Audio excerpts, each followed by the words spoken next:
Mulai. Ya, sudah mulai Pak Sidik. Jika mantan Tiga. Nah, kita bentuk terkait 8, Sampai 6, 5, 4, 3, 2, 1.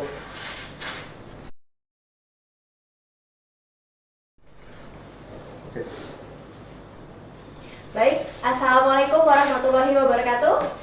Waalaikumsalam warahmatullahi wabarakatuh. Semangat pagi Sobat Bangga Kencana yang ada dimanapun berada. Apa kabarnya hari ini? Semoga selalu sehat, bahagia, dan selalu pantengin podcast inspiratif kami Dinas Pengendalian Penduduk dan Keluarga Berencana Kabupaten Kutai Timur edisi hari ini, Senin 8 Juni 2026. Senang sekali nih kita bisa kembali lagi menemani Sobat Bangga Kencana dalam podcast Dinas Pengendalian Penduduk dan Berencana.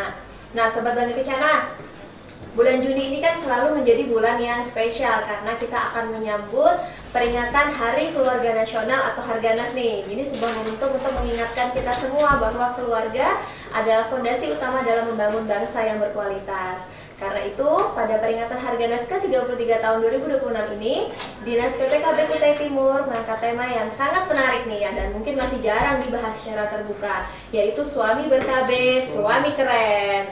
Nah, untuk mengupas topik kita pada hari ini, telah hadir bersama kita 3 narasumber luar biasa nih yang akan berbagi pengalaman dan pengalaman dan inspirasi dari berbagai sudut pandang. Kita sapa dulu yang pertama nih dari Ibu Monika Simbolon SKM dari Ketua Ikatan Penyuluh KB Kutai Timur. Selamat pagi Mbak Moni.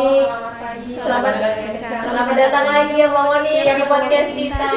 Tapi ini dengan tema yang berbeda ya Mbak Moni hari ini ya. Oke, makasih Mbak Moni sudah hadir hari ini. Kita lanjut ke narasumber kita yang kedua, itu Ibu Mustika SMAP selaku Kepala Bidang Keluarga Berencana dari Dinas PPKB Kutai Timur. Selamat datang Bu. Pertama kali Bu atau sudah sebelumnya ya? Pernah di RPD, sekarang ini baru Baru di sini ya Bu.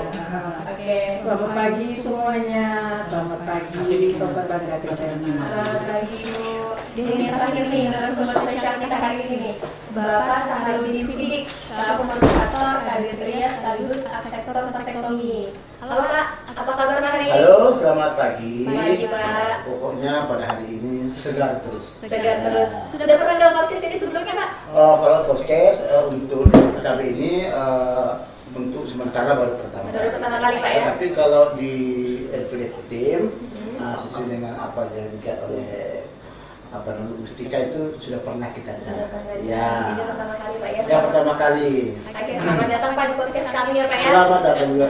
Terima kasih Pak. Sebelum kita mulai nih, pertama kita ke Bu Mustika dulu Bu.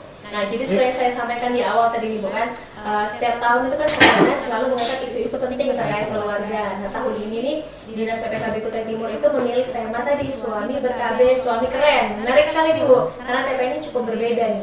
Sebenarnya apa sih Bu? Kenapa dipilihnya tema ini gitu? Atau ada sesuatu pesan yang ingin Ibu sampaikan terkait tema ini kepada masyarakat Kutai Timur? Terima kasih Bu Eko, menarik pertanyaannya.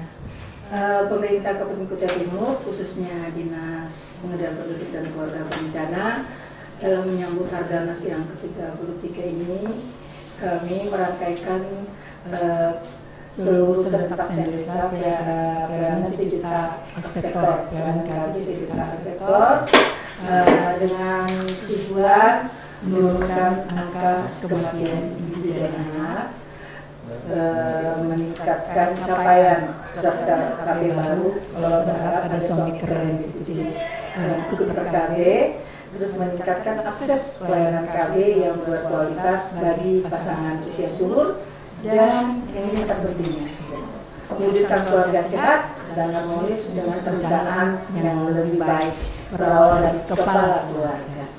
Oke Bu, jadi seperti Ibu sampaikan tadi Bu, tadi ada pelayanan sejuta sektor kan ya, itu berapa sih Bu targetnya untuk kegiatan PSA ini dan kapan nih kegiatannya mau dilaksanain PSA ini Bu? Kami punya target dari BKKBN untuk tahun ini pelayanan sejuta sektor itu sekitar 1.974 sektor, dan pelaksanaan pelayanannya dari tanggal 8 Juni sampai tanggal 8 Juli 2026 di seluruh paskes pemerintah dan swasta jaring-jaringnya Jangan lupa membawa identitas KTP dan kartu BPJS.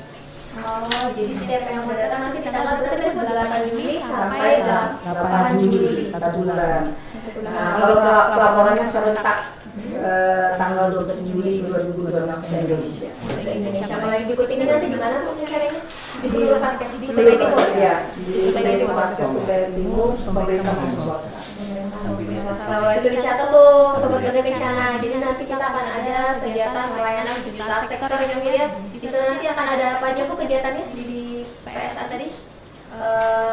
Kegiatannya apa aja yang akan dilaksanakan di PSA tadi? Pemberian itu ya, pelayanan KB. Apa aja tuh kira-kira? PSA itu kan pelayanan KB sejuta sektor. Jadi bagi masyarakat yang belum ber-KB maupun yang mau ganti cara, silakan datang ke paskes yang tersedia swasta atau pemerintah. Tapi jangan lupa bawa KTP dan kartu BPJS. Tapi ini mohon maaf ini gratis atau berbayar nih kegiatannya nanti kalau masyarakat datang di kegiatan itu Bu? Karena sekarang kan paskes banyak yang itu sudah ini ada pembayaran, tapi kalau khusus membantu, alhamdulillah kita kerjasama itu gratis karena alat kontrasepsinya ada di kita. Oh, luar biasa. Tuh teman-teman Sobat Gagai Kencana dicatat tuh. Tadi 8 Juni sampai 8 Juli 2026 di seluruh Vaskes pemerintah dan swasta jadi hari ini ya kan ya. Dan jangan lupa tadi teman-teman bawa KTP dan kartu BPJS Bu ya. Oke, itu makasih Ibu. Tapi sebelumnya nih Bu, kan tadi kan ngomongin KB nih. Kalau kondisinya KB itu apa aja sih Bu? Apa aja sih KB itu yang ada di BPJS konsepsi itu apa aja maksud saya Bu? Yang akan digunakan saat nanti di PSA nanti ada konsepsi apa aja dan di sana itu Bu? Di kegiatan nanti. Ya, alat kontrasepsinya itu ada pil, kondom, suntik. Tapi kita sarankan ke masyarakat itu metode kontrasepsi jangka panjang itu IUD, implan, MOP di sini.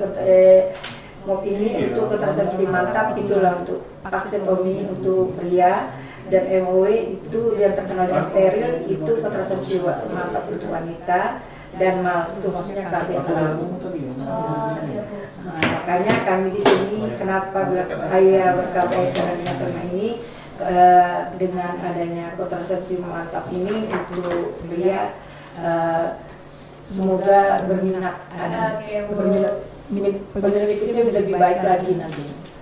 Gitu Bu, jadi menyambung dari kata-kata Ibu barusan, peminatnya meningkat. Jadi sebenarnya kondisi dari partisipasi KB pria di Kutim ini seperti apa sih Bu jumlahnya? Iya. Mungkin Mbak Moni kali ya dari ini ya IPKB ya. Gimana sih Mbak? 78. Silakan Mbak Moni. Oke, jadi kalau melanjutin kalau untuk KB pria kan sebenarnya ada 2 jenis ya. Yang kita tahu yang pertama kondom sama untuk vasektomi. Nah, jadi kalau untuk capaian KB untuk peserta KB pria itu untuk di Kutai Timur masih cukup rendah gitu. Jadi memang selama ini pemikiran masyarakat khususnya yang memang KB itu tugasnya ibu. Makanya nggak salah tadi kalau kita mengangkat tema suami ber-KB, suami keren gitu. Jadi memang untuk capaian peserta KB pria di Kutai Timur masih cukup rendah. Oh gitu ya Mbak ya, jadi sekitar 2% dari seluruh pasangan peserta KB, dari seluruh peserta KB. Oke Mbak, jadi memang keberhasilan program KB ini tidak lepas dari peran para penyuluh KB tadi kan ya Kak ya. Jadi ini sebagai kakak nih, sebagai penyuluh yang langsung turun nih ke masyarakat nih Kak, jadi pasti punya pengalaman gimana sih Kak cara mengedukasi yang kepada pria-pria yang belum ber-KB ini Kak, gimana sih, karena kan itu masih rendah ya, berarti kan masih ada stigma mungkin di masyarakat yang menganggap KB pria itu tidak apa ya Kak ya, tidak penting, maksudnya KB itu memang khusus untuk perempuan gitu loh, KB pria itu tidak perlu gitu. Gimana sih cara kakak meyakinkan untuk memberikan edukasi kepada masyarakat tentang KB pria, maksudnya tanggung jawab KB ini nggak cuma di perempuan loh, pria juga bisa gitu Kak. Iya. Silakan Kak. Jadi lagi-lagi kalau petugas penyuluh KB ya memang tugasnya mengedukasi, memberikan edukasi kepada masyarakat. Jadi nggak bisa satu kali kita menyampaikan informasi KB nggak bisa, jadi langsung mau ber-KB enggak. Sama mungkin nanti kayak Pak Sidik mungkin bisa cerita gimana dia bisa akhirnya memutuskan untuk yang mau jadi vasektomi. Jadi memang kalau untuk penyuluh memberikan edukasi itu ya harus secara terus-menerus. Kemudian harus kalau menyampaikan informasi terkait KB pria, kita lebih menekankan mana kelebihan dari KB tersebut. Contoh misalnya nih KB kondom, itu kan kalau kita mau kupas lebih dalam, sebenarnya kondom itu bukan cuma untuk mencegah kehamilan ya Bu Tika ya, tapi dia bisa melindungi ibu dari yang namanya penyakit menular seksual atau infeksi menular seksual. Nah, kalau kita dalam mengedukasi lebih menonjolkan yang namanya kelebihan dari alat kontrasepsi tersebut, mungkin bapak-bapak kaum pria mungkin akan lebih tertarik untuk ikut yang namanya KB pria. Nah, kalau untuk vasektomi itu sendiri, karena dia memang permanen ya, artinya kalau udah menggunakan KB itu untuk dibuka lagi, kemudian untuk mau tambah anak lagi itu jadi agak banyak pertimbangan, agak banyak susah. Jadi memang itu hanya khusus untuk pasangan suami istri yang udah benar-benar mapan, artinya mantap. Kemudian dari segi jumlah anak cukup, kemudian dari usia anak juga ideal, artinya dari segi umur si suami dan istri juga sudah ideal untuk dilakukan yang namanya vasektomi karena dia sifatnya permanen gitu sih. Jadi kalau penyuluh KB lebih gimana mengedukasi dan dengan cara memberikan kelebihan dari alat kontrasepsi tersebut gitu sih kalau saya Mbak gitu. Oke Kak. Kalau saya tadi nambah lagi, karena istri kadang nggak bisa ber-KB karena kondisi kesehatan. Akhirnya dengan kesadaran dari suami dia yang ikut yang ber-KB itu yang biasanya di lapangan kami dapat ya bagaimana ibu dan anak ini sehat, bapaknya yang ber-KB.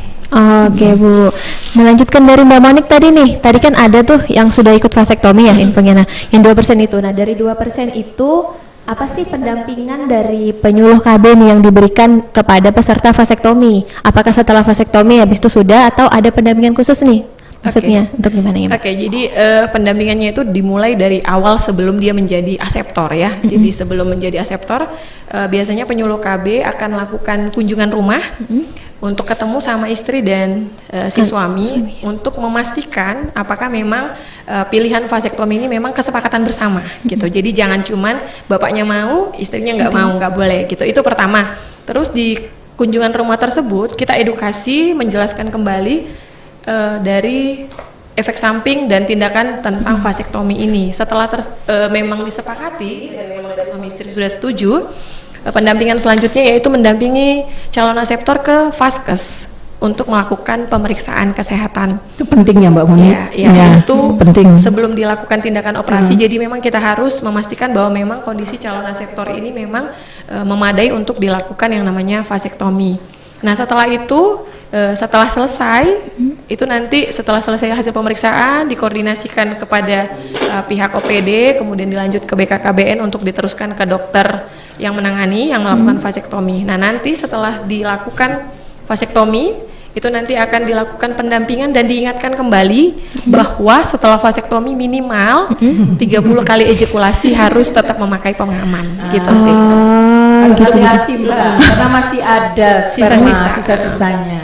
Oh gitu, jadi tidak langsung boleh ya, ada nanti akan disampaikan oleh kakak atau dari dokter yang dari penyuluh KB. Dari jadi penyuluh KB. Pak jangan lupa ya Pak pakai pengaman dulu gitu, atau istrinya tetap ber-KB dulu gitu setelah di vasektomi, karena yang kita khawatirkan sisa-sisa sperma tadi masih ada di saluran vas deferensnya gitu. Dan usia minimal itu 35 tahun syarat. Untuk pria ya Bu ya tadi ya, 35 tahun dengan kondisi anak banyak gitu ya, gimana tuh kondisi? Syaratnya orang bisa vasektomi 35 pertama Bu. Ya, lalu istri dan suami tanpa ada paksaan. Kedua, usia minimal 35 tahun sudah memiliki minimal 2 anak. Oke Bu. Tidak memiliki masalah kesehatan. Nah, di sini kadang kita sudah mantap semuanya, sekali diperiksa ada diabetesnya, ada tekanannya, itu nggak bisa Mbak. Berarti sesuai kata Mbak Monik tadi ya, sebelum dilakukan cek dulu kesehatannya ya. Memungkinkan nggak untuk dilakukan tindakan vasektomi ini? Dan ini yang terpenting Mbak, tidak ingin punya anak lagi. Gitu. Dan kesepakatan berdua juga ya Bu ya, jangan cuma yang ibunya aja suaminya. Alasan yang paling penting itu tidak ingin punya anak lagi dengan sepakatan berdua. Oke benar tuh, menarik sekali ya. Jadi memang peran suami itu bukan hanya soal penggunaan alat kontrasepsi juga, tapi sebuah bentuk kepedulian juga terhadap pasangannya, kan Bu? Iya. Jadi berbicara tentang peran suami nih, hadir juga bersama kita seorang motivator KB pria di Kutai Timur, Pak Saharudin Sidik.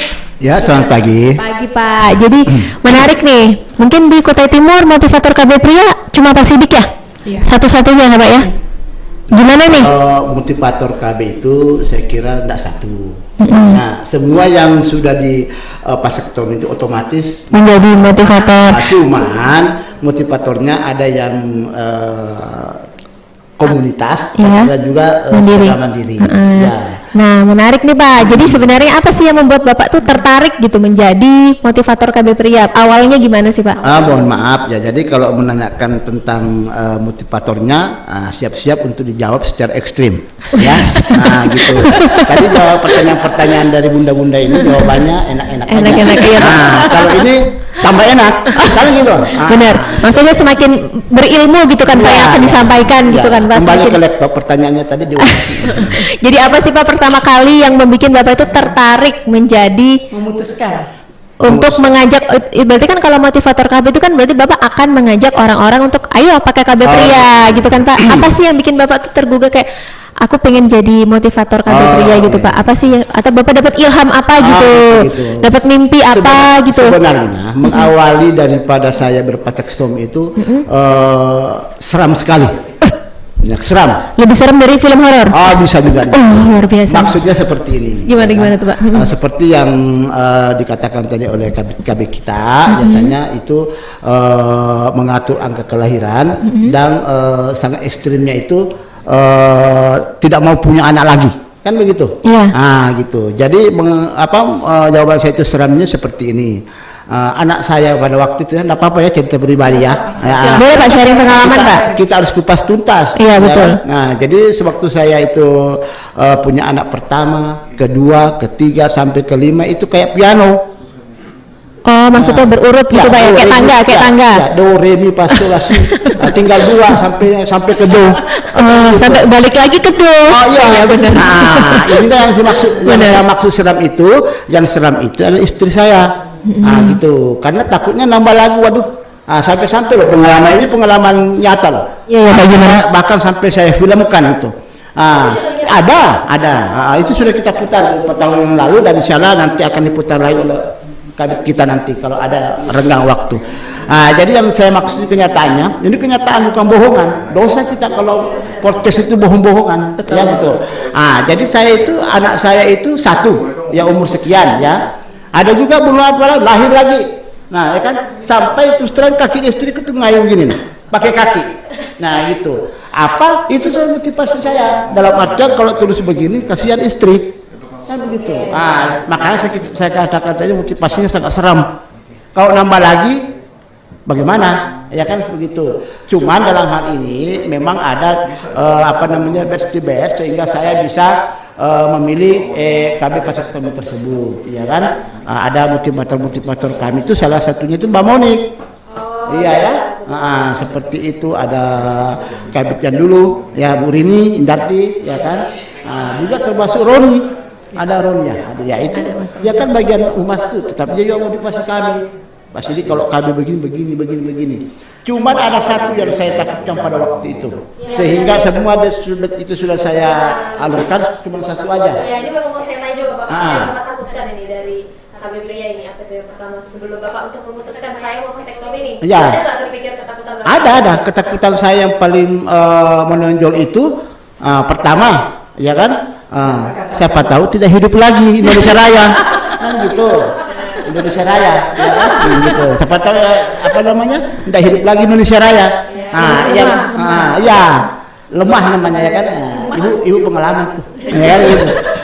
Jadi takutnya itu pertama. Yang kedua, ya itu nanti takut kami jangan beti. Kan seperti itu, maksudnya nggak bencong bahasanya ya kan, tidak bisa hidup lagi. Dua. Yang ketiga, yang terakhir itu, yang saya takutkan itu lari kemana tuh sperma kita? Nah itu yang dangkalnya dulu kita. Lari kemana airnya itu? Kan pikiran kita nggak tahu nih. Masa airnya tersembak terus kayak parit? Gitu. Kayak ibarat keran gitu kan kalau misalnya selang, atau selang itu kemana? Ya itu, ya. Satu demi satu itu saya sudah lalui dan saya sudah siap untuk bervasektomi. Satu aja lagi, ya kan? Kemanakah air itu pergi? Ya, Jadi gitu. dari sekian banyak ketakutan Bapak nih. Ya, semuanya lolos. Satu aja lagi. Nah itu ternyata jawabannya ya saya sebutnya nama-nama motivator saya ya supaya lebih semangat. Ibu siapa itu ya? Kala Lembang. Bu Yuli. Ya, Bu Yuli Kala Lembang. Begitu saya menghadap ke beliau, Bu, kayak apa nih? Airku ini kemana nanti tuh? Tanah airku, tanah air Indonesia. Ini cuma bercanda ya, tanah air Indonesia ya. Gitu jawabannya sangat lantang dan satu kali nembak langsung jos. Maksudnya satu kali jawaban langsung terbuka tuh. Ya, kata hilang semua. Iya kan? Itu dia katakan dari Ibu siapa tadi? Ibu Yuli Kala Lembang itu katakan, oh ya Pak Sidik, ya kan, air itu tidak kemana-mana, ya kan, bahkan ada di mana-mana. Loh, apa maksudnya nih? Ya kan, maksudnya itu dijelaskan bahwasanya air spermatozoa ya itu kita larinya itu ke dalam tubuh, kembali ke dalam tubuh menjadi protein. Saya ingat dengan makanan 4 sehat 5 sempurna pada waktu saya SD, ya kan? Kita makan telur, ya kan? Kalau telur itu proteinnya tinggi. Nah, jadi bisa dikatakan tuh pasti tidak usah makan telur lagi, ya kan? Nah, karena kenapa? Karena sudah protein telur itu sudah kembali. Ya seperti itu.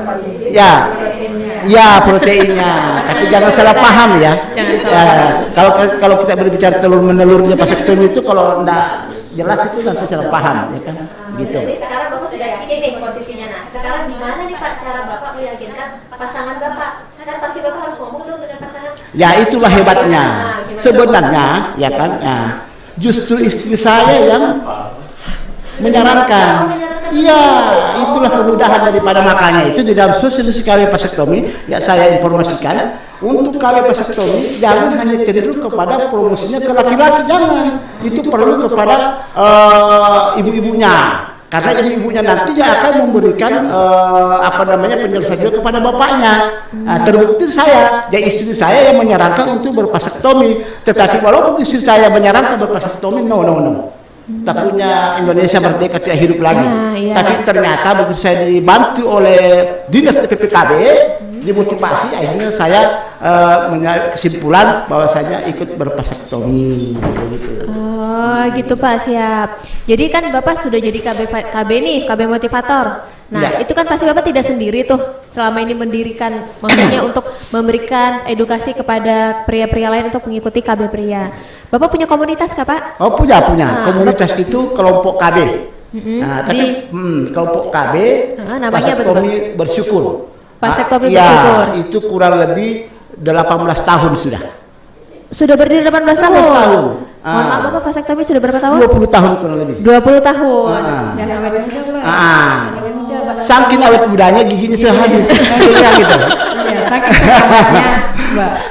Jadi baby kembali. Oh ya, siap. Dan tadi Bapak berarti menjadi ketua dari komunitas itu Pak ya? Iya, komunitas itu perlu dipromosikan lagi ya. DPPKB itu tidak harus saya sosialisasikan ya, bahwasanya itu kelompok KB pria itu cuma bukan satu aja tim. Ada beberapa sudah dibentuk oleh DPPKB, ya kan? Cuman itu berjalan sealur dengan sesuai dengan keadaan. Semuanya berjalan tuh, bukan Pak Sidik saja. Jadi DPPKB itu sudah berhasil tuh untuk mendirikan komunitas-komunitas itu. Cuman memang Pak Sidik ini agak menonjol sedikit, bukan puji diri. Karena kenapa? Alhamdulillah Pak Sidik ini sudah mendapatkan gelar motivator nasional. Tapi di situ tidak bisa jadi motivator nasional begitu saja. Tidak, ada pendamping-pendamping, termasuk Ibu Monik yang ada di hadapan saya. Nah itu, jadi Ibu Monik dari kami ini tak lahir begitu saja. Ya, tapi ujung-ujungnya produknya siapa yo? Produknya DPPKB. Kayak gitu. Luar biasa Pak. Jadi silakan. Yang memang harus ditekankan kan dengan adanya vasektomi ini, apa yang diberitahu tadi pasti diinformasikan bahwa dia lebih perkasa lagi, lebih muda lagi, tidak was-was dalam berhubungan untuk mendapatkan anak lagi. Jadi mitos saja tuh Pak ya, yang katanya vasektomi bikin tidak perkasa laki-lakinya berkurang. Ya, bukan mitos saja itu. Nah, itu monster. Itu fakta. Oh, berarti Bapak sudah membuktikan ya di sini. Iya, itu bukan apa tadi kita bilang itu? Itu sudah monster juga. Itu menghantui pikiran-pikiran semua masyarakat ya kan. Karena kenapa? Karena mohon maaf bukan saya turunkan rating, ya kita harus lebih giat lagi untuk mempromosikan kami pria itu melalui DPPKB. Ya, bukan berarti kita tidak mensosialisasikan. Sudah, Ibu Mustika sudah turun ke pasar-pasar itu, di pasar induk, ya kan, gitu. Nah, menarik nih Pak. Berarti kan memang ada hambatan ya di luar ya. Menurut Bapak tuh apa sih yang bikin orang itu masih belum mau gitu? Apa masih ada stigma di masyarakat? Oh iya iya. Atau Mbak Monik kali? Oh iya, silakan Mbak yang Monik mana? mungkin jawab ya. Kenapa sih maksudnya kayak kata Bapak tadi ya? Ya itu di masyarakat tuh masih ada mitos-mitos yang muncul tentang vasektomi. Yang pertama banyak masih berpikir bahwa vasektomi itu sama dengan kebiri. Itu yang pertama Mbak Ivo. Padahal itu berbeda jelas ya, berbeda jelas. Jadi ketika seseorang divasektomi itu tadi yang pasti laki-laki khawatirkan, aku perkasa nggak ya gitu. Benar. Aku masih bisa muasin istriku nggak ya? Pasti kan itu ya yang ditakutkan oleh calon aseptor. Jadi ketika sudah vasektomi, cairan dari pria itu tetap keluar. Ya, itu yang pertama perlu diketahui. Cairan dari si laki-laki tetap keluar, hanya tidak mengandung yang namanya sperma. Yang menjadikan terjadinya kehamilan itu kan adalah sperma dan ovum dari si perempuan gitu. Jadi cairannya itu tidak mengandung sperma seperti yang tadi sudah disampaikan oleh Pak Sidik juga. Terus spermanya lari kemana gitu? Sperma itu kan mengandung protein. Jadi protein yang tadi nggak keluar itu akan kembali diserap oleh tubuh. Makanya pada umumnya pasien-pasien yang vasektomi biasanya lebih awet muda. Coba Mbak Ivo, kira-kira menurut Mbak Ivo, Pak Sidik ini umur berapa? Kalau mau jujur gitu. Aduh ya Allah. Mbak Ivo, ya itu memang rata-rata ya pasien kalau vasektomi lebih awet muda. Lebih awet muda memang. Memang waktu sebelum divasektomi sama setelah vasektomi Mbak Sidik memang beda. Coba tebak umur dulu. Nanti kita tanya Pak Sidik umur berapa. Aduh, saya takut salah, takut kemudaan, nyebut ketuaan nanti bapaknya tersinggung. Depannya 5 kali ya? Ya pas aja tuh. Pas ya Pak ya, bener ya? Nanti merangkap 3 hari ke depan, tepatnya 9 Juni 1976, pas 50 tahun. Oh, udah saya Nggak apa-apa, bisa sedikit. Ya, gitu. Sedikit saya mau izin, Mbak Monik, sedikit saya mau terangkan tentang apa tadi karena jawabannya Mbak Monik itu sudah tepat, tetapi mau dia streamkan lagi dikit, ya kan? Jadi kebiri tadi itu ya kan harus tahu juga masyarakat ya tentang kebiri itu harus diperjelas ya kan. Sekarang kita Indonesia itu tidak boleh tabu lagi tentang hal seperti itu ya kan. Gitu. Jadi kalau dia kebiri ya kan, itu barang kita nih, senjata tajam nih ya kan, senjata 12 pas. Di situ ada seperti buah salak tuh. Di dalamnya buah salak yang mengkerut ya kan, ada lagi biji testis ya kalau tidak salah ya, itu 2 biji ya kan, 2 biji. Kalau itu yang dihilangkan maka kalahlah Indonesia kan gitu, maksudnya kalau salah satu butiran mutiara itu yang diambil ya kan, itu terjadilah kebiri.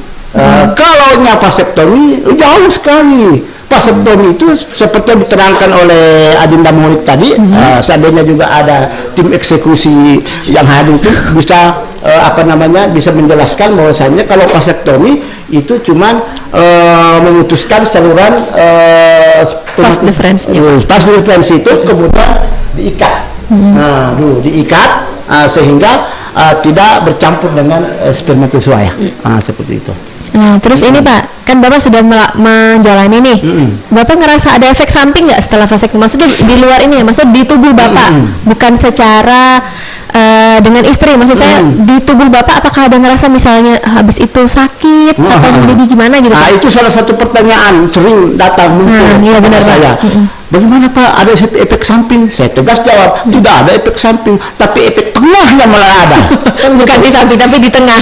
Efek tengah. Gitu. Menarik sekali nih Pak. Gimana tuh Pak? Kalau berbicara masalah efek tengah secara medis, ya kan, secara medis ini, secara kesehatan reproduksi sudah dijelaskan tadi dengan Monik bahwasanya salurannya seperti ini, tidak kemana-mana. Tetapi ke psikologis lagi. Ya kan, jadi ini jangan tabu lagi para pemirsa ya. Kita harus ungkapkan secara ini supaya monster itu hilang. Jadi barang kita itu, ya kan, ada istilah orang Banjar atau orang Bugis itu belum kering minta lagi. Gitu. Iya. Belum kering. Nah, kenapa saya maksudkan seperti itu? Karena barang kita ini semakin tegang.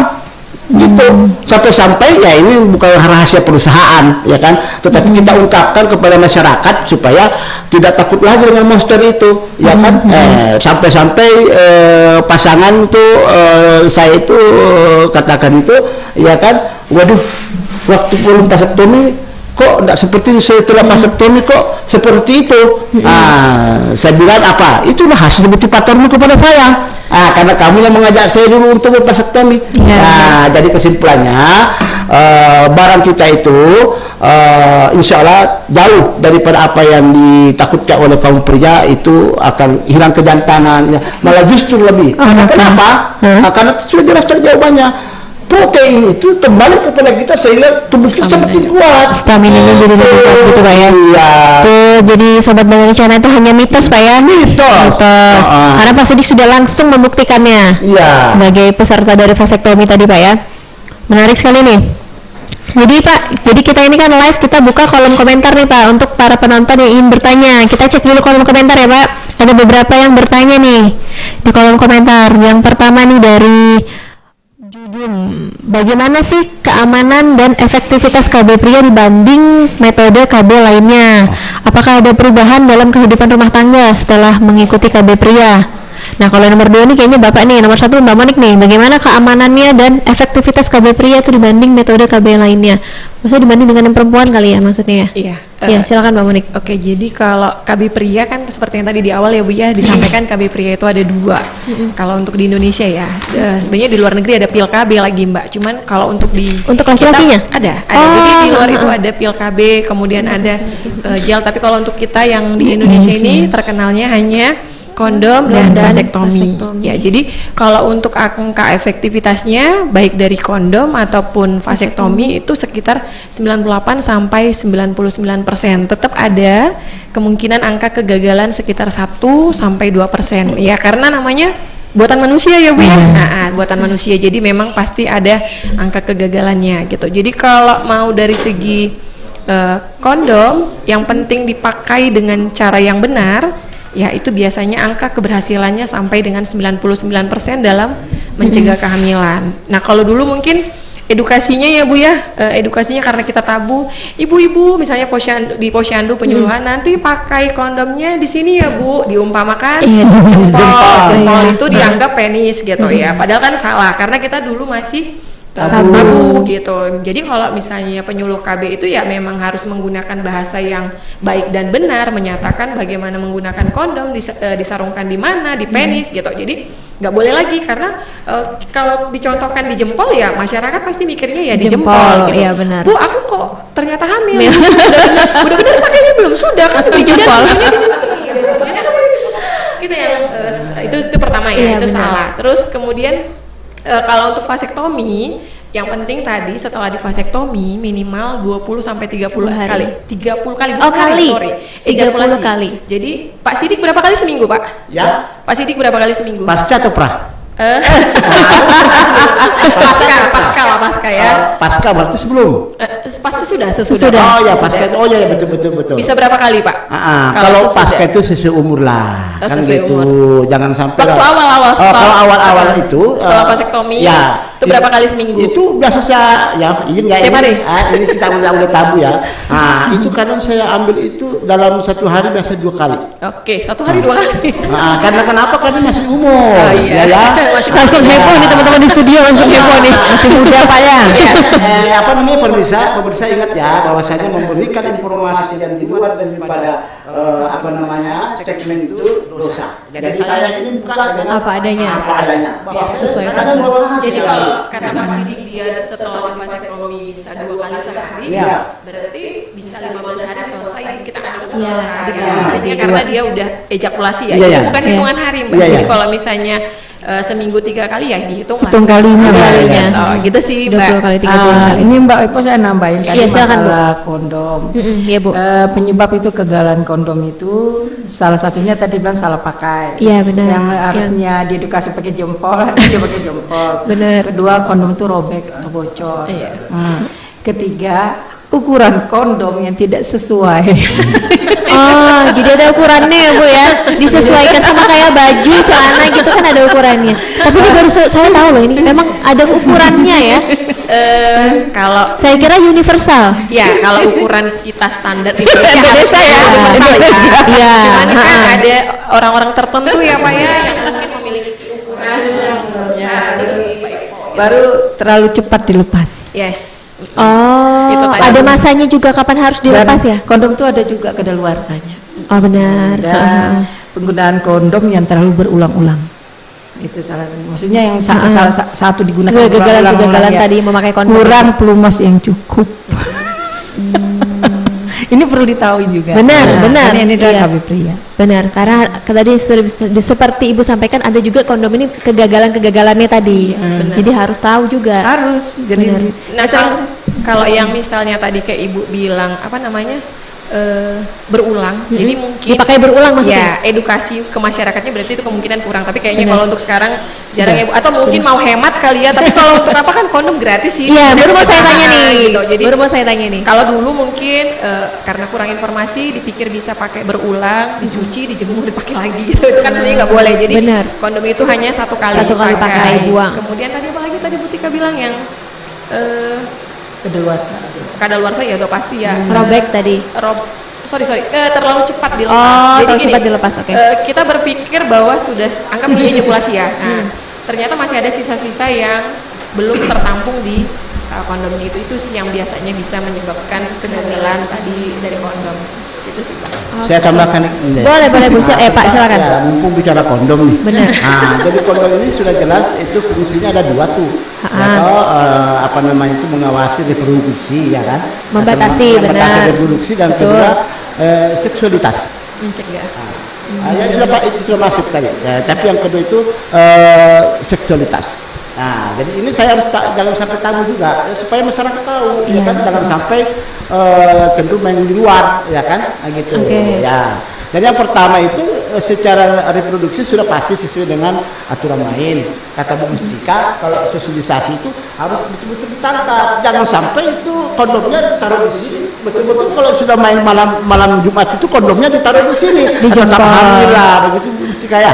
Gitu ya. Saking semangatnya, Saking lupa semangat. dengan edukasi. Nah, yang pertama. Yang kedua itu ke seksualitas. Nah, itu jangan sampai terlupakan dulu. Karena ini adalah alamnya sebagai manusia biasa. Dibanding untuk menjaga apa namanya itu fungsi reproduksi sendiri, tentu seksual jangan lupa. Ini sudah alami dari dunia. Nah, jadi saya pakai trik itu. Nah, saya buka triknya supaya karena ada yang kata kalau pakai kondom itu kada enak ya. Ya, tidak bersentuhan ya. Apalagi kalau bocor bahaya. Nah, gitu. Jadi saya pakai trik.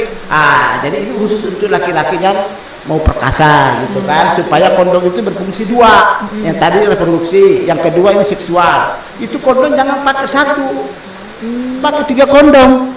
Maksudnya? Mereknya maksudnya berbeda. Bukan, Oh, gimana kondom itu tuh? sendiri. Ini harus kipas. Iya, oke. Jangan sampai supaya masyarakat itu kita ini sebagai muslim ya, rata reproduksinya jangan dekati sini. Tentu kita dengan menjaga reproduksi ini kita menjaga sensitivitas kita sebagai manusia, kan begitu. Ini kondom ya, ada kondom pertama dimasukkan, ya. Kondom kedua digulung setengah.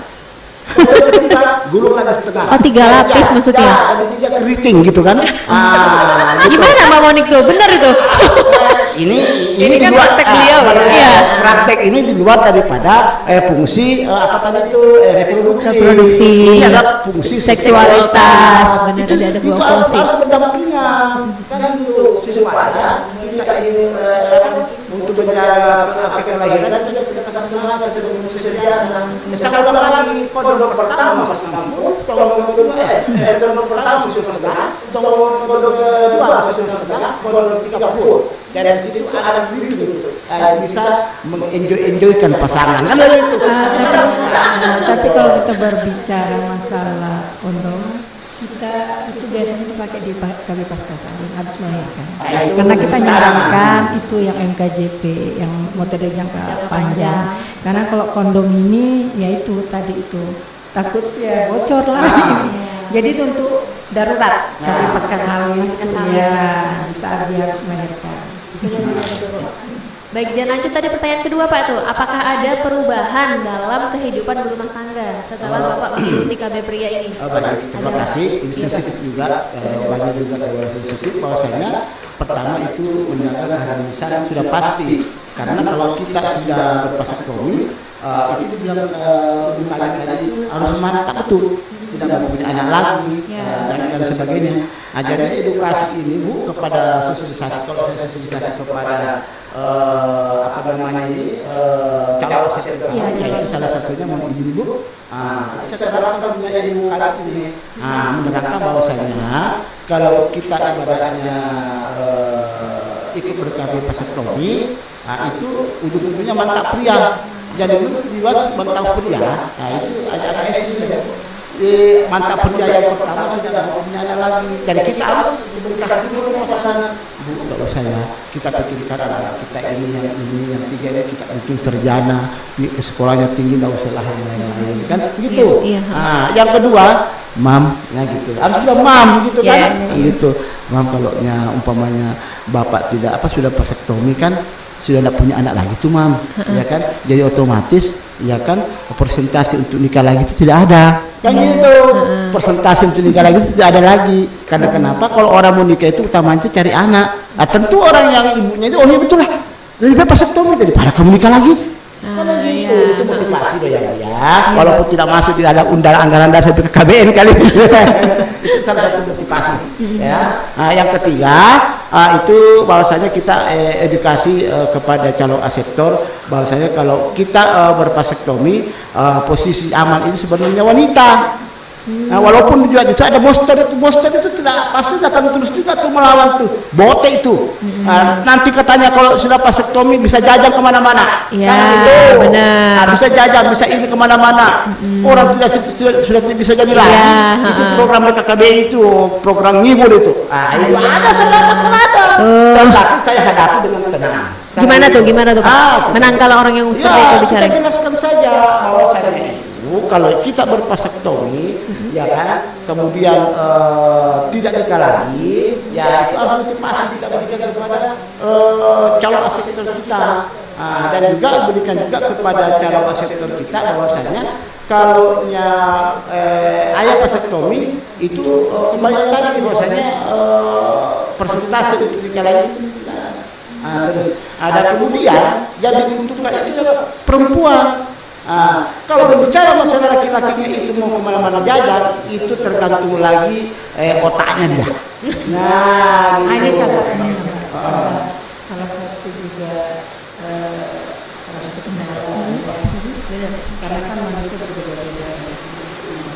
Jadi kita memang harus mantap. Harus mantap. Tuh. Makanya dibilang masa toleransi mantap semua dari segi pemikiran, dari religiusnya, dari keimanannya maksudnya dari calon akseptor itu ya. Semuanya harus mantap. Tidak pilih anak lagi. Seperti maksudnya saya tujuannya kan untuk bagaimana ibu dan anak sehat kan, bahagia. Itu tujuan utama. Jangan sampai dengan vasektomi malah ibunya nggak bahagia gara-gara dari segi lain. Itu memang harus dipikirkan, makanya dipikirkan mantap dalam mengambil tindakan bervasektomi. Makanya itu perlu tadi tetap pendampingan dari penyuluh KB ya Bu. Bagaimana untuk vasektominya? Lanjut nih, masih ada pertanyaan Pak. Jadi ini nih, apakah pria yang menjalani vasektomi dari Sam Lionel, apakah pria yang menjalani vasektomi masih dapat berhubungan secara normal? Tadi sudah Bapak jawab ya. Ada berapa lama masa pemulihan? Sudah dijawab ya tadi ya. 20 sampai 30 kali ejakulasi baru boleh berhubungan seperti biasa gitu kan Kak, bener ya? Bukan. Ya, maksudnya kalau setelah vasektomi diharapkan setelah 20 sampai 30 kali ejakulasi itu si istri atau si suami tetap menggunakan metode kontrasepsi lainnya, entah itu kondom tambahannya atau Oke. misalnya ibunya pakai suntik atau pil atau lainnya. Pokoknya setelah 30 kali baru kita anggap pure sperma tersebut sudah tidak ada Tidak lagi ada di lagi. saluran vas differentiated. Oke, gitu Kak. Baik. Lanjut nih Kak, dari ada UC3PD nih. Apakah vasektomi itu bisa disambung kembali? Oke. Setelah diputus tadi, apakah bisa disambung kembali atau memang kadang kan tubuh ini kan kalau ada sesuatu itu dia bisa meregenerasi sendiri, Iya. kan? Apakah kalau misalnya itu diputus, apakah suatu saat nanti beberapa tahun kemudian dia akan nyambung sendiri dengan pintarnya tubuh kita ini loh? Oke, silakan, jadi Kak. kalau nyambung kembali itu bahasanya rekanalisasi ya. Jadi baik itu vasektomi maupun tubektomi yang untuk perempuan itu ada namanya proses rekanalisasi. Cuman yang perlu sobat podcast ketahui, sobat Bangga Kencana ketahui bahwa untuk biaya rekanalisasi tersebut tidak ditanggung oleh pemerintah, karena kalau vasektomi ini kan sepenuhnya gratis ya, ditanggung oleh BKKBN dan juga Dinas KB. Nah, kalau mau rekanalisasi itu selain biayanya besar, itu juga angka keberhasilan untuk kembali seperti sedia kala waktu awal itu sangat kecil gitu. Jadi ibaratnya kalau kita mau mengharap aku vasektomi, tapi nanti ternyata sepi, anaknya mau tambah lagi, aku sambung lagi deh, hubungi penyuluh KB, hubungi Bu Tika, hubungi Pak Sidik gitu. Nggak bisa gitu. Jadi kalau memang udah memutuskan untuk vasektomi ini memang berarti benar-benar siap untuk tidak ingin lagi Punya anak punya tadi. anak. Harus mantap.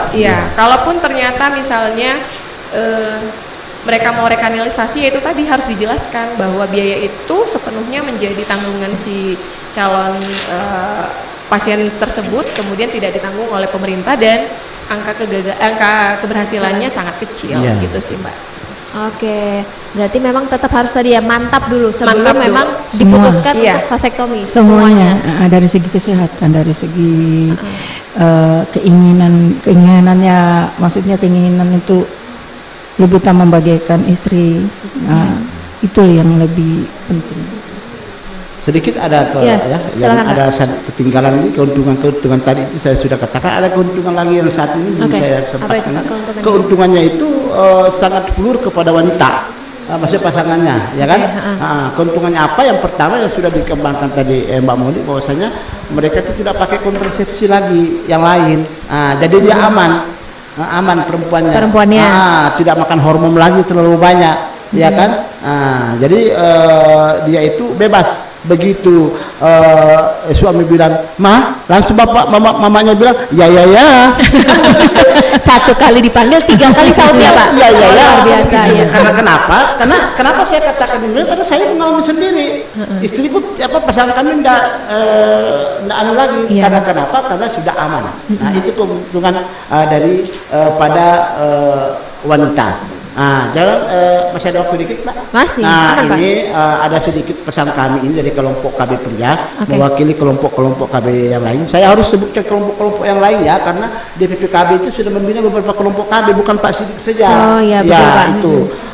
Bahwasanya mengharap kepada pihak pemerintah mengharap programnya itu kembali ke laptop. Khusus untuk KB Pria maksud saya ya. Iya, Pak. Nah, kembali ke laptop, maksudnya ada beberapa tahun yang lalu pemerintah itu sangat mendukung program kelompok KB sehingga mendapatkan reward, ya kan? iya. Mendapatkan reward 1 ekor kambing. Ya, 2 ekor kambing, wanita kambing laki-laki dengan kambing ini dikembangkan. Bahkan menurut pemeriksaan beberapa tahun yang lalu, kalau sekarang saya belum tahu informasi lagi, kambing itu berkembang. Rewardnya kalau yang masuk ke kelompok KB itu, masuk sektor KB Pria berhasil diberikan 2 ekor kambing oleh pemerintah yang lalu. Begini itu, Mbak, ya. kemarin itu ada Iya, boleh Bu, silakan. program, Klarifikasi Bu. ada program bahwa yang sudah bervaksektomi itu diberikan Reward. kambing yang untuk diternak, jadi usaha. Untuk usaha Penambah ekonomi. penambahan ekonomi. Jadi untuk ini ya memberdayakan sektornya. Ya, dengan memberikan ternak itu supaya ya berkembang biak untuk menambah ekonomi lebih baik lagi, itu tujuannya. Baik, saya tambahkannya. Cuman karena efisiensi, Ya, mungkin efisiensi, ya betul. kita harus maklumi ya pasti Iya, iya, ya. iya, Nah, kemungkinan karena efisiensi dan lain sebagainya, maka reward yang tadi itu nggak bisa keberlanjutan lagi. Ya ya. gitu. Tapi begini, izin ya. Kembali kepada ini, jadi reward yang saya maksud ini kembali ke laptop ini, tentu kita juga efisiensi juga, yang penting jangan hilang kan seperti itu. Jadi ini kembali ke program UPPKA nanti ujung-ujungnya ini, yaitu bagaimana supaya aseptor itu mendapatkan ibaratnya kembali selain jadi aseptor juga pengembangan ekonomi di dalam program UPPKA, ya kan? Jadi harapan kami kepada pemerintah, ya kan, jangan kalau bisa kita kembali ke laptop, kita berikan reward itu sesuai dengan efisiensi juga, ya bukan harus mendapatkan kambing apa enggak. Mungkin rewardnya semacam kita tidak bisa ini loh ya, tergantung efisiensi dari pemerintah itu. Yang penting jangan dihilangkan, karena pada waktu itu luar biasa peserta vasektomi itu sampai ke Muara Bengkal, sampai ke Muara ini. Sekarang ada juga sih, tetapi kalau ada sedikit rangsangan-rangsangan lebih kuat lagi, kan seperti itu. Oh, jadi maksud Bapak itu untuk meningkatkan partisipasinya. Jadi reward tidak dihilangkan, cuma memang disesuaikan dengan kondisi kondisi saat ini. Tapi gitu, ini ada cekinya, tetap ceki kepada dinas DPPKB itu sendiri untuk mengupayakan program ini berjalan, minimal umpamanya dapat gelas kah, apakah kan seperti itu. Jadi mumpung pegang gelas, saya tidak sia-siakan dulu ya. silakan Pak. Jadi menarik sekali memang Bapak, karena memang Bapak sebagai motivator, jadi memang untuk menarik seseorang untuk mau ber-KB memang secara normal, secara ininya maksudnya awamnya memang pasti orang mengharapkan kalau aku vasektomi aku dapat apa emang gitu Pak ya. Tapi di samping itu kita harus tekan juga, jangan sampai mereka itu ingin bervasektomi karena ada itu. Benar, itu lagi. Harus kita berikan itu edukasi kepada mereka, ini sekedar. Itu bahasanya sekedar. Gitu. Orang bilang itu biar kita tidak makan biar kalau kita makan bersama keluarga biar tidak ada lauk pauk asal ada dagingnya. Gitu. Mungkin dicatat aja nanti ya Pak ya. Baik, terima kasih Pak Sidik untuk tambahannya. Mungkin kita masuk ke closing sudah nih Pak. Kita sudah berbicara tidak terasa sudah mau hampir 1 jam sudah nih Pak kita berbicara hari ini. Kita masuk di closing statement nih Pak. Sebentar closing ini ya. Saya tambahkan dikit aja.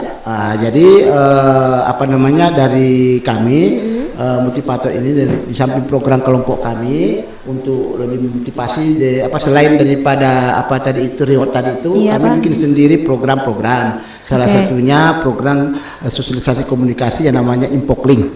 Selain menginformasikan kegiatan masyarakat, itu masuk informasi KB melalui program WA. Ibu sudah masuk tuh.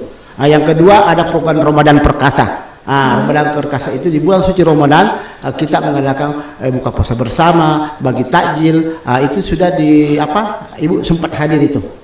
Yang terakhir ini saya buka lagi untuk sosialisasi KB melalui mengiming-imingkan supaya dapat umroh murah gitu. Jadi saya kerjasama dengan Travelku. Jadi orang yang calon-calon motivator ini, ya kan, saya ajak untuk bagaimana mendapatkan jalur umroh secara murah supaya ini tadi terpancing untuk ikut program KB. Vasektomi gitu. tadi Pak. Maaf ya.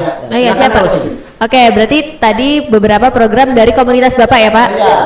Terus kalau mau ikut komunitas Bapak tuh gimana? Menghubungi Bapak langsung? Kalau mau ikut komunitas, kita kan sudah ada SK tuh. Jadi otomatis tidak bisa lagi masuk dalam SK, tetapi dia masuk kepada simpatisan kelompok KB masuk. Tapi kalau SK tidak bisa, karena SK itu sudah diterbitkan oleh desa melalui rekomendasi dari dinas. Kegiatan terdekat tadi apa Pak? Dari komunitas Bapak yang paling terdekat? Yang paling terdekat itu dari sekarang apa yang nanti akan dilakukan terdekatnya Pak? Yang terdekatnya ini Ramadan Perkasa itu setiap tahun tuh. Ya, setiap bulan Ramadan. Sudah lewat ini kan Pak tahun ini. Kemarin kita adakan. Terus kemudian kegiatan ini yang sekarang ini adalah Travelku. Banyak yang ingin sudah mendaftar ada berapa nih, walaupun bukan calon aseptor, nanti menjadikan calon aseptor, gitu misalnya, supaya dapat umroh murah, gitu nanti kita kerjain lagi, begini loh Pak Sektor nih. Ya kan? Oke. Kalau saya bingung jawabnya, saya lempar kepada Mbak Monik. Jadi selesaikan. Karena ilmu saya ini sebatas motivator saja. Nah, ilmunya itu tetap kepada penyuluh KB, ya kan? Dan juga teknisnya tetap kepada DBPKB. Medisnya tetap kepada kesehatan. Oke. Ada tupoksi masing-masing. Betul itu Pak, luar biasa. Terima kasih Pak untuk tambahan untuk pertambahan tentang kegiatan-kegiatan di komunitas Bapak. Kita masuk di closing statement sudah nih Pak. Silakan untuk closing statement mungkin semua akan menyampaikan. Saya mulai dulu dari Ibu Mustika nih. Sebelum akhiri podcast ini Bu, apa sih pesan dan harapan Ibu untuk seluruh keluarga Kutai Timur dalam kegiatan kita hari ini memperingati Hari Keluarga Nasional ke-33 tahun di tahun 2026 ini? Silakan Ibu. Program keluarga berencana khususnya KB Pria untuk semua ciptakan rumah tangga bahagia sentosa, anak terawat masa depan cerah, suami terlibat, keluarga hebat, Indonesia kuat. Jangan lupa saya berpantun Mbak. Oh boleh.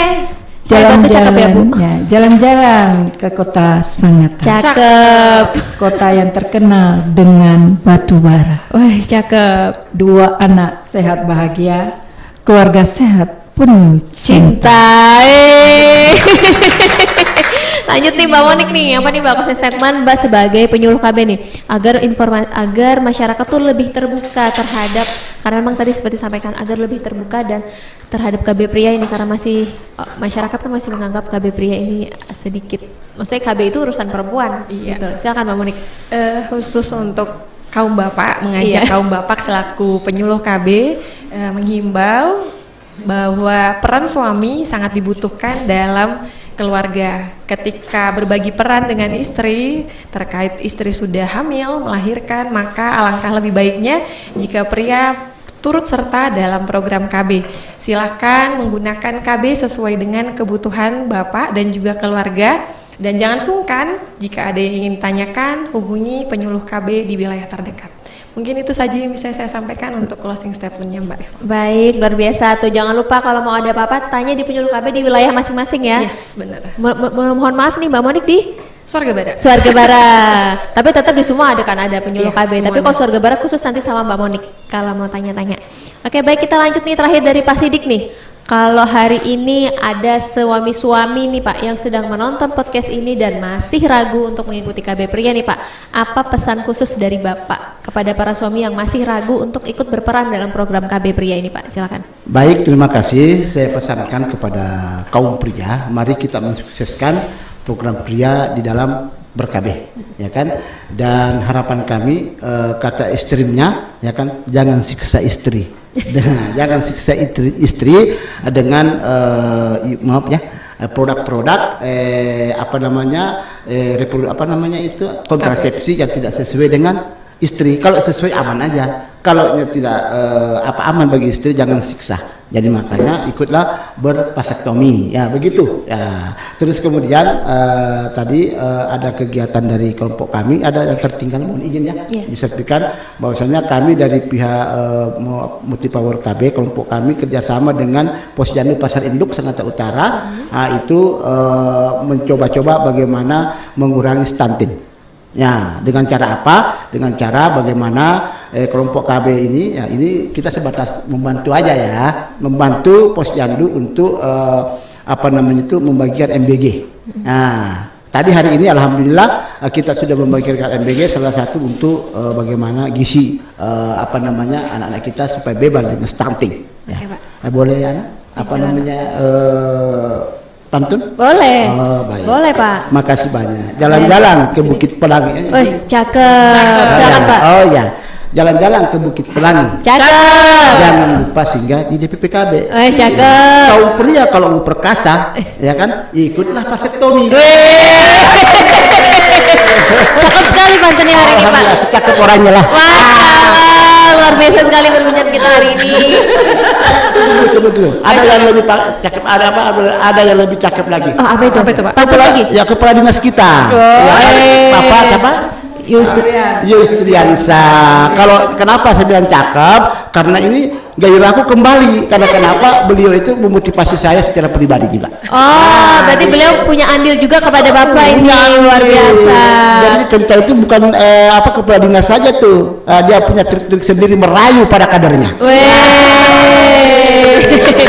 Baik Pak, luar biasa sekali Bapak Ibu perbincangan kita hari ini. Sobat Bangga Kencana, dari diskusi ini kita belajar bahwa keluarga yang kuat dibangun melalui kerjasama tadi Pak antara suami dan istri. Jadi program KB itu bukan hanya tanggung jawab dari seorang perempuan, seorang istri, tetapi juga bentuk kepedulian dan komitmen seorang suami terhadap kesehatan pasangannya serta masa depan dari keluarga mereka sendiri. Karena itu mari kita ubah nih cara pandang kita. Suami juga harus ikut berperan dalam perencanaan keluarga, dan bukan lah tadi suami yang tadi ikut vasektomi bukan berarti hilang kan Pak keperkasaannya, melainkan suami yang akan menunjukkan tanggung jawabnya, cinta dan kepeduliannya terhadap keluarganya. Malah tambah ya, sesuai tema kita hari ini. Suami yang ber-KB itu suami yang keren. Baik, saya mengucapkan terima kasih kepada Pak Sidik yang sudah hadir hari ini, Bu Mustika yang sudah berbagi ilmu, dengan Mbak Monika juga yang sudah hadir hari ini atas ilmu dan inspirasi cerita yang sudah dibagikan hari ini. Jadi saya mewakili Dinas Pengadilan Penduduk dan Keluarga Berencana Kota Timur mengucapkan selamat memperingati Hari Keluarga Nasional ke-33 tahun 2026. Keluarga yang berkualitas adalah fondasi Indonesia yang maju. Jangan lupa teman-teman semua Sobat Bangga Kencana untuk like dan komen akun YouTube Dinas Pengendalian Penduduk dan Keluarga Berencana Kabupaten Kutai Timur. Izin karena tadi semua pakai pantun, saya juga mau pakai pantun, boleh untuk menutup ya? Oke. Makan ketupat pakai rendang. Minumnya es kelapa muda. Suami ber-KB memang keren dan sayang. Istri tersenyum, keluarga bahagia. Saya Ivori pamit undur diri Pak. Wassalamualaikum warahmatullahi wabarakatuh. Mungkin bisa saya bilang BPKB, nanti Bapak dan Ibu ngomong berencana itu keren gitu ya. Oke. DPPKB berencana itu keren. Oke, terima kasih. Alhamdulillah. Sukses. Ini anak yang menonton sudah ini.